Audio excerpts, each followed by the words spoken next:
Мындан 22 жыл мурун тактап айтканда 1999 жылдын 31 март күнүндө дүйнөнүн бардык чоң экрандарына научно-фантастикалык боевик жанрындагы Матрица кинотасмасы жарык көргөн. Тасма Warner Brothers студиясына таандык болуп, жаратуучулары Лоуренс жана Эндрю Пол Вачовски агайынелери болгон. Эми ошол убактагы агайынелер азыркы эже-сиңди Лана жана Лили Вачовскилер. Тасма жарык көрөөрү менен өзүнүн өзгөчө стилистикасы менен айырмаланып, бардык көрүүчүлөрдүн жүрөгүнүн түп тамырынан орун алган. Матрицанын 3-бөлүгү Революция деп аталып 2003-жылы жарык көргөндөн бери бул окуянын уландысы чыгаарына эч ким деле ишенген эмес. Бирок баарыбыз эле көрүп тургандай, азыркы учурда эски тасмалардын ремейкин чыгаруу, уландысын тартуу өзгөчө модага айланып бара жатат. Мындай бурулуштун бир гана себеби бар, ал акча. Эми минтип кино сүйүүчүлөрдүн сүйүп көргөн тасмалардын артынан акча табууну дагы адат кылып алышты. Матрица трилогиясынын уландысы дагы чоң студиялардын акча табуу капканына айландыбы, же Лана Вачовскинин чындап эле айтайын деген дагы толуктоочу ою барбы? 16 декабрдан баштап чоң экрандардан көрө алабыз. Ал эми бүгүн болсо Матрица тууралуу кызыктуу фактыларды KG Top 5 каналы тартууламакчы. Андыктан чайыңарды даярдагыла дагы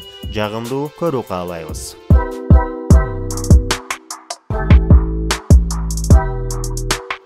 Баш каарман Неонун образын жаратууга алгач Юэн Макгрегор, Леонардо Ди Каприо, Николас Кейдж жана Том Крузду дагы чакырышкан. Бирок ар бирөө ар кандай себептерден улам проекттен четтетилген. Баарынан дагы бул образга Уилл Смиттин кандидатурасын режиссерлор туура көргөн. Бирок Уилл Матрицанын сценарийин жөнөкөй элге түшүнүксүз болот деп таап, анын ордуна Дикий Запад тасмасын тандап кеткен. Натыйжасында Дикий Запад бардык тараптан атылып, Смит бул чечимин жашоосундагы эң чоң жаңылыштыгым деп атап келет. Ал эми Морфеустун ролуна Вэл Килмер, Гарри Олдман жана Сэмюэл Л. Джексондун дагы кандидатурасын карап жатышкан. Натыйжада бул образды Лоуренс Фишборн жараткан. Баш каармандардын антагонисти болгон агент Смиттин ролуна алгач француз актеру Жан Рено сунушталган. Бирок Рено ошол жылдагы башка блокбастер Годзилланы тандап кеткен. Годзилла дагы Дикий Запад сыяктуу эле элге дагы критиктерге дагы жаккан эмес. Көпчүлүгү билбейт, бирок Тринитинин ролун ойногон Керри Энн Мосс Матрицага чейин эле 1993-жылы Матрица деп аталган башка телесериалда ойногон. Матрицанын жашыл түстөгү өйдөдөн ылдый аккан программа коддору бул чынында Япониянын суши тамагынын рецепттери болгон. Андыктан бул коддордун жардамы менен үйдө отуруп даамдуу суши жасап жесеңиз дагы болот.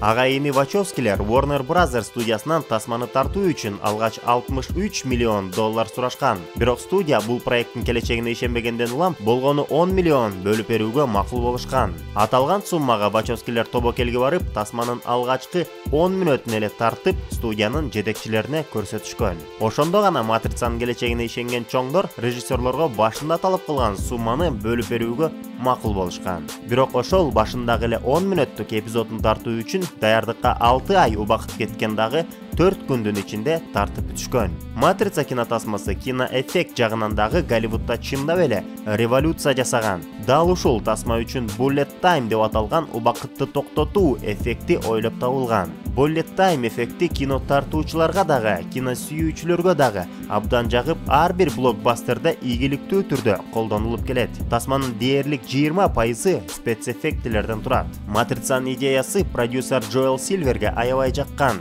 Бирок мындай чоң проектти буга чейин эч нерсе тартып көрбөгөн Вачовскилерге тапшыргандан чоочулап турган. Ошондон улам Вачовскилер 1996-жылы криминалдык триллер жанрындагы Связь тасмасын тартып чыгарышкан. Связь тасмасын критиктер дагы, көрүүчүлөр дагы жылуу кабыл алган соң гана Матрица тасмасына киришүү чечими кабыл алынган. Көрүүчүлөр тасманын мушташуу хореографиясынын эң мыкты деңгээлде коюлгандыгын дагы баса белгилеп кетишкен. Бул дагы жөн жерден болгон нерсе эмес. Анткени тасмадагы мушташтын баарын Юань Хапин аттуу Кытай кинорежиссеру койгон. Ким билбесе, мына дал ушул режиссер Джеки Чанды жылдыз кылган Пьяный мастер тасмасын элге тартуулаган.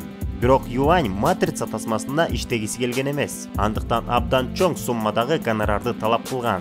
Вачовскилер макул болгон соң Юань Хэпин дагы бир талабын койгон. Актерлор тасма тартылуунун астында 4 ай бою талыкпай кунг-фу боюнча даярдыктан өтүүсү керек эле. Юань Хэпиндин кылган эмгеги текке кетпегендигин биз тасмадан көрсөк болот. Тасманын көпчүлүк бөлүгү Америкада эмес, Австралияда тартылган. Ушундай жол менен тасманын бюджети 3 эсе арзаныраак түшкөн. Болбосо чыгым 63 миллиондун ордуна 190 миллион доллар болуп кетмек экен. Вертолет колдонулган эпизоддон улам тасма тартуу процесси токтоп калайын деген. Анткени Сидней шаарынын үстүнөн мыйзам боюнча вертолет менен учуу тыюу салынган экен. Атайын матрица тасмасы үчүн бул мыйзамды убактылуу бурмалап турушкан. Нео менен агент Смиттин биринчи жолу мушташкан сахнасы баарынан дагы эң оор болгон. Ошондон улам бул эпизодду 10 күндөн ашык тартышкан. Ошентсе дагы жыйынтыгын көрүп тартуучу топко чын дилиңден ыраазычылыгыңды билдиргиң келет. Эң кызыгы матрица ошол убакта чыккан Темный город жана 13 этаж тасмаларына айтайын деген ою идеясы жагынан аябай окшош. Керек болсо Темный город тасмасында колдонулган кээ бир декорацияларды матрица тасмасынан дагы көрө алабыз. Алардын арасында Тринитини агенттер кубалап келе жаткан этаж үйлөрдүн үстүлөрү дагы кирген. Нео тасмада өзүнүн дискеталарын француз философ-постмодернист Жан Бодриардын «Симулякры жана симуляция» аттуу китебинин ичинде сактайт.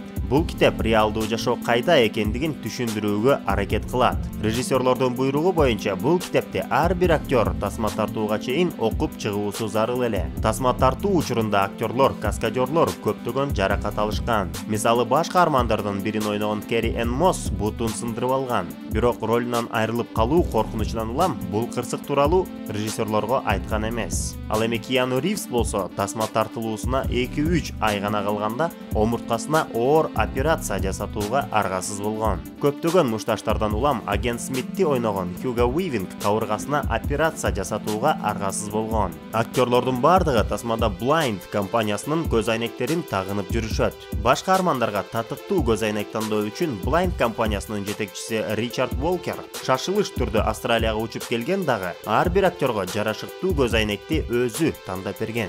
Вачовскилер тасманын сценарийин 5,5 жыл жазышкан. Анда сценарийдин 14 варианты ар бир детальга чейин жазылып чыккан. Ал эми сиз матрицанын башка варианттары тууралуу билгиңиз келеби? Комментарийге жазып коюңуздар.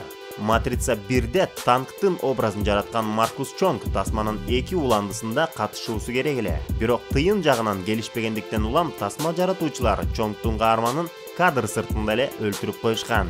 Маркус биринчи матрицага 50 000 доллар алган. 2 уландысы үчүн биригип 1 миллион талап кылган. Ал эми Вачовскилер 250 000 доллардан ашык бере албайбыз дешкен. Киану Ривз тасма тартылып бүткөн соң гонорарынын дээрлик 30%-ын тасманын тартуучу командасына, өзгөчө каскадерлорго бөлүп берген. Андан тышкары команданын ар бир мүчөсүнө бирден мотоцикл белек кылган. General Motors компаниясы матрицанын 2-чи бөлүгүн тартуу учурунда 300 машина тапшырган. 300 машинанын бардыгын кадрда ийгиликтүү талкалашкан. Тасмада Оракул Пифиянын образын жараткан Глория Фостер 2001 жылдын 29 сентябрында сахар диабетинен каза тапкан. Ошондон улам матрицанын 3-чү бөлүгүндө Пифиянын ролун Мэри Элис аткарган. Тасмада цветокоррекциядагы өзгөчө роль ойнойт. Матрицанын ичин көрсөткөндө жашыл өңдөгү палитра үстөмдүк кылып турганын байкасак болот. Реалдуу жашоону алганда көк түс көзгө урунат. Ал эми Неону үйрөтүүдөгү симуляция дүйнөсүнө киргенде көбүнчө сары өңгө басым жасашкан.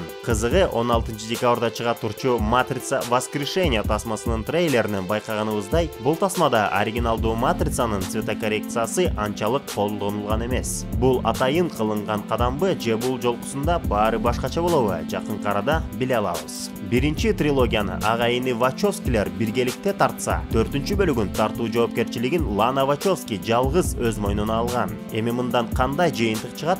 Убакыт көрсөтөт. Андыктан 16 декабрдан баштап Матрица Воскрешение кинотасмасын сөзсүз түрдө барып көрүп коюңуздар. Бирок алгач албетте оригиналдуу трилогиясындагы көрүп коюуну унутпаңыздар. Антпесе көп нерсени түшүнбөй калышыңыз мүмкүн. Мына урматтуу достор, бул Матрица тууралуу кызыктуу фактылар болду. Ал эми сизге бул тасма жагабы, жакпайбы? Комментарийге жазып коюңуздар. Эгерде бул видео жакса, лайк менен колдоп, каналга катталып кетүүнү унутпаңыздар. Сиздер менен KG Top 5 каналы болду. Көрүшкөнчө.